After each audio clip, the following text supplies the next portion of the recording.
Hallelujah. सभी बहन भाई को जय मसीह की। मैं विश्वास करती हूँ सभी बहन भाई बिल्कुल ठीक होंगे, प्रभु की कृपा में होंगे। आज हम वचन से बात करेंगे 1 कुरिन्थियों 15:33। धोखा ना खाना, बुरी संगति अच्छे चरित्र को बिगाड़ देती है। परमेश्वर का वचन हमें ये कहता है कि धोखा ना खाना, क्योंकि जो बुरी संगति होती है वो अच्छे चरित्र को क्या कर देती है, बिगाड़ देती है। फिर वो जब हमारा चरित्र बिगड़ जाता है तो फिर हमें समाज वाले लोग, हमारे माँ बाप, हमारे जो आस पड़ोस के लोग होते हैं, हमारे फ्रेंड हमको क्या कहते हैं कि ये बिगड़ा हुआ है। फिर हमें हमारे माँ बाप भी ऐसे कहने लग जाते हैं कि हमारा लड़का तो बिगड़ा हुआ है, या हमारी लड़की तो बिगड़ी हुई है।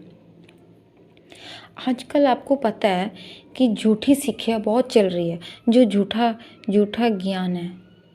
जैसे कुछ लोग अपना ऐसा ज्ञान लेके आजकल घूम रहे हैं और दूसरे लोगों को वो भरमा रहे हैं अपने उस ज्ञान में, और वो अच्छे लोगों को क्या कर रहे हैं, मतलब बिगाड़ रहे हैं। जैसे बाइबल में लिखा है कि मतलब जो झूठे नबी हैं वो इस संसार में निकल चुके हैं, तो वो क्या कर रहे हैं, वो अपनी मतलब गलत शिक्षा से हम मतलब लोगों को भरमा रहे हैं और उनको क्या कर रहे हैं, बिगाड़ रहे हैं। इसीलिए परमेश्वर का वचन हमें कह रहा है धोखा ना खाना, बुरी संगत अच्छे चरित्र को बिगाड़ देती है। जैसे एक नौजवान बंदा होता है, कोई भी लड़की लगा लो, लड़का लगा लो, कोई भी होता है, तो वो जल्दी अपनी संगति मतलब जल्दी ही बिगड़ने लग जाते हैं, क्योंकि उनकी संगति, उनको पता ही नहीं क्यों ऐसा होता है, हर नौजवान के साथ उसको बुरी संगति ही पहले मिलनी शुरू होती है। तो उसने खुद डिसाइड करना होता है, उसने खुद सिलेक्ट करना होता है अपना रास्ता, कि वो बुरे रास्ते को चुन रहा है या फिर अच्छे वाले रास्ते को चुन रहा है। इसीलिए परमेश्वर का वचन हमें कहता है धोखा ना खाना, बुरी संगति अच्छे चरित्र को बिगाड़ देती है। परमेश्वर के वचन में लिखा है कि दुष्टों की जो मत है, मतलब बुद्धि है, उस पे मत चल। तो क्या होता है, हम लोग मतलब दुष्टों की मत पे चलने लगते हैं, उनकी बुद्धि के अनुसार हम जब चलने लगते हैं तो हम बिगड़ जाते हैं, परमेश्वर की नज़र में भी और अपने माँ बाप की नज़र में भी। तो फिर हमारा जो नुकसान होता है, हम परमेश्वर से क्या होते हैं, दूर होने लग जाते हैं।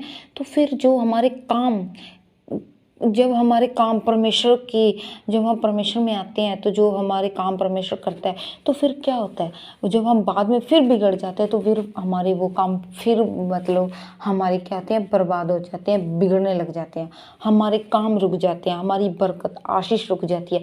फिर हम परमेश्वर को मतलब बुरा भला बोलते हैं कि नहीं परमेश्वर जी, आपने ऐसा कर दिया, आपने ऐसा क्यों कर दिया। इसलिए परमेश्वर का वचन कह रहा है धोखा ना खाना, बुरी संगति अच्छे चरित्र को बिगाड़ देती है।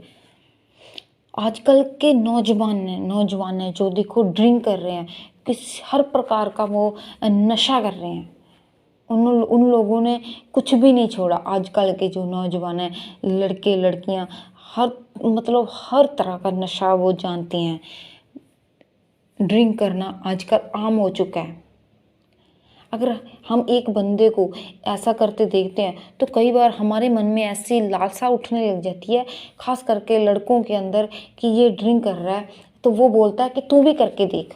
तो पहले तो हम उसको मना कर देते हैं, लेकिन बाद में हम करने लग जाते हैं, तो फिर हमारा जो मतलब उसी के अकॉर्डिंग हमारा सिस्टम हो जाता है, एक ड्रिंक के अकॉर्डिंग हमारा सिस्टम होने लग जाता है।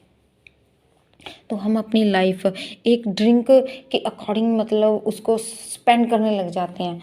और जब हमारा मतलब जब हम पूरे अच्छी तरह एक ड्रिंक के आदी हो जाते हैं तो फिर हमारा उसमें से निकलना मुश्किल हो जाता है, क्योंकि हम परमेश्वर को भूल चुके होते हैं और उसके कलाम को तो हम बिल्कुल ही भूल चुके होते हैं। उसका कलाम तो हमारे आसपास भी नहीं होता और दूर दूर तक भी नहीं होता। तो फिर हमारे माँ बाप हैं, या हमारे भाई बहन हैं, या आस पड़ोस वाले हैं, वो हमारे परमेश्वर को गाली देते हैं, हमें नहीं। वो बोलते हैं कि देखो इसका परमेश्वर कैसा है, जो इसको ये सिखाता है कि तू ड्रिंक कर। ये लड़का यार पहले तो ड्रिंक नहीं करता था, अब ये ड्रिंक करने लगा है। इसीलिए परमेश्वर का वचन कह रहा है, धोखा ना खाना, बुरी संगति अच्छे चरित्र को बिगाड़ देती हैं। इसीलिए परमेश्वर के वचन में लिखा है, नौजवान को अपनी जवानी के दिनों में उस सृजनहार को याद रखना चाहिए। अपनी जवानी के जो हमारा मतलब जवानपुना है, वो हमें जो लोग हैं वो हमें तुच्छ ना समझें, मतलब वो हमें ऐसा ना कह दें कि ये ऐसे मतलब ऐसे ही लोग हैं, इनको कोई शर्म लिहाज नहीं है, ये ऐसे ही चलते हैं, ये ऐसे खाते हैं, ये ऐसे पीते हैं, ये ऐसे ही रहते हैं। हमें लोग बदतमीज़ ना कहें, हमें लोग बिगड़े हुए ना कहें। हम उस संगति को छोड़ना, मतलब हम उसको उस संगति को छोड़ सकते हैं। अगर हमारे अंदर ऐसा आ भी चुका है कोई, मतलब हमारे अंदर ऐसा भी बो चुका है, किसी ने बो दिया है, तो हम उससे बाहर आ सकते हैं। परमेश्वर का कलाम पढ़ के, उसकी आराधना करके, परमेश्वर का मतलब धन्यवाद करके हम उस संगति से बाहर आ सकते हैं। हम अपने आप को उससे बाहर निकाल सकते हैं। इसीलिए हमें ध्यान रखना चाहिए, क्योंकि आजकल जो लोग हैं वो मतलब हम सी लोगों को नहीं चाहते कि ये आगे बढ़ें। कोई भी लोग एक दूसरे को सक्सेस होते नहीं देख सकते। इसीलिए हमें ये वचन को हमारी लाइफ के आगे रख के चलना चाहिए, क्योंकि हमारा जो ये परमेश्वर का वचन है वो हमारे राहों का दीपक है। ये वचन आपको बरकत आशीष दे। मैं प्रार्थना करूंगी। हालेलुया। सामर्थी परमेश्वर, मैं धन्यवाद शुक्र करती हूँ प्रभु जी, आप महान हो सचमुच मेरे परमेश्वर। हम कभी भी धोखा खाने वाले ना हो मेरे प्रभु जी। हमें बुरी संगति से दूर रखें मेरे परमेश्वर, क्योंकि अगर हमारे पास बुरी संगति हो जाएगी तो मेरे परमेश्वर हमारे चरित्र बिगड़ जाएंगे मेरे परमेश्वर। और मेरे प्रभु जी हम आपकी नज़रों में भी बिगड़ जाएंगे, गलत हो जाएंगे मेरे परमेश्वर। मेरे खुदा, मेरे परमेश्वर, आप हमें संभाल के रखिए मेरे प्रभु जी। मेरे परमेश्वर, आपका ये वचन मेरे प्रभु जी हमारे राहों का उजाला हो जाए, दीपक हो जाए मेरे परमेश्वर। आपके होते हुए, आपके वचन के होते हुए हम कभी भी अंधेरे में ना जाए मेरे परमेश्वर। हम हमेशा अच्छी संगति वाले लोगों से ही मिले मेरे परमेश्वर, हम आपके लोगों से मिले मेरे परमेश्वर।